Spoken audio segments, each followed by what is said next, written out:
This is me Prachi और इस video में हम कंटिन्यू करेंगे हमारा chapter third atoms and molecules class 9 science का।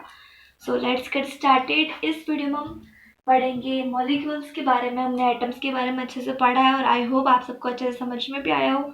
तो हम मॉलिक्यूल के बारे में पढ़ेंगे इस चैप्टर में। A molecule can be defined as the smallest particle of an element or a compound that is capable of an independent existence and shows all the properties of that substance।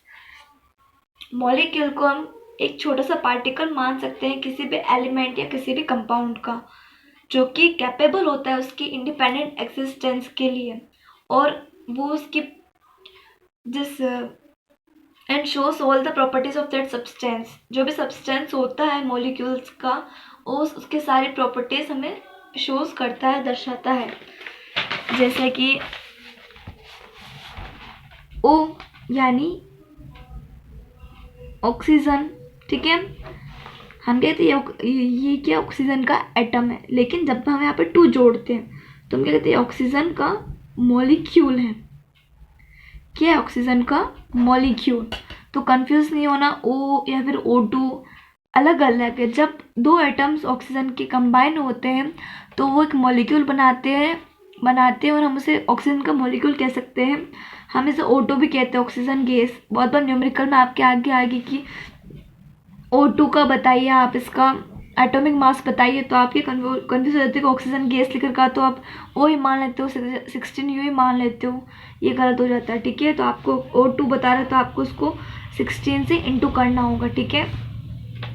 जब एक से ज़्यादा atom combine होते हैं तो वो एक molecule बनाते हैं। जैसे N है तो N2 जोड़ दिया हमने तो एक नाइट्रोजन का मॉलिक्यूल बन गया, ऐसा होता है, ठीक है। फिर आता है हमारे atomicity. The number of atom constituting a molecule is known as atomicity. जैसे कोई भी मॉलिक्यूल है उसमें जितने एटम होंगे, number of atom present in a molecule is known as its atomicity.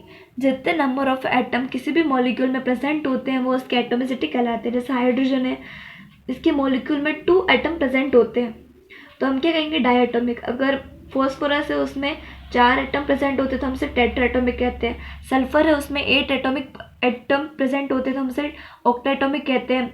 Helium, neon, इनमें बस 1 ही एटम प्रेजेंट होता है तो हम इन्हें मोनोएटॉमिक कहते हैं। सो आई होप आपको अच्छे से क्लियर हुआ हो, अच्छे से समझ में आया हो। अगर आपको वीडियो अच्छे से समझ में आया हो, आपका कॉन्सेप्ट अच्छे से क्लियर हुआ हो, तो please like, share and subscribe my video. Thank you.